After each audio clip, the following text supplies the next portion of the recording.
یی چې سوری د پالوسی وي غږ د ګوګشتا کې چې سوری د پالوسی وي غږ د ګوګشتا کې مرګر یو څومره خوند کوي په ټاکنه غرمه کې او یی چې هر وخت یو ګل وي زلمی شوی چې سپرلی وي چې هر ځای کې خوشبو لیونی شوی چې سپرلی وي بلبل کوي غږونه شپونکی شوی چې سپرلی وي نیول یې سور ګلاب چې سپینه پرخه وي په خوله کې او مرګر یو څومره خوند کوي په ټاکنه وی چې نظر د یو مین د چا لیدلو له بیدار وي کارغله کاروبار چې ناس په څانګه د چینار وي چې هره اشاره د لوپټې د ګلګزار وي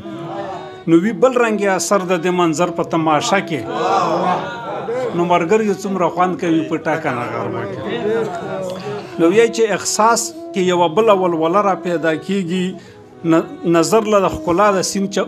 نظر کې احساس کې یو بل ولوله را پورته کیږي نظر له ښکلا د سین چپه را پورته کیږي په زړه کې خو بخامخه جذبه را په زړه کې خو به مینه له جذبه را پورته کیږي نیول یې چې کونتر وي کونتر خوله په خوله کې مرګر یو څومره خوند کوي په ټاکنه او مخکې شعر دی چې خاموشه خاموشي وي اوازونه کوي چتي صحت له چې د هر چا د نظر وي سره وتي یو دوه مین یو بل سره کلک وي غاړه وتي په آخري شعر ورته حکم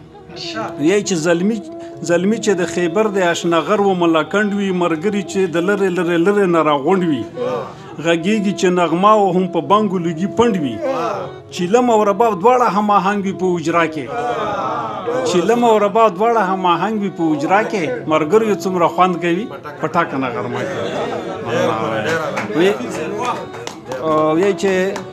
سحر نسیم د ځان سره لوبېږم رالوبېږم سپرلي کې د باورا غونتې ورکېږم راورکېږم د هر حسن په رنګ پورې لګېږم را لګېږم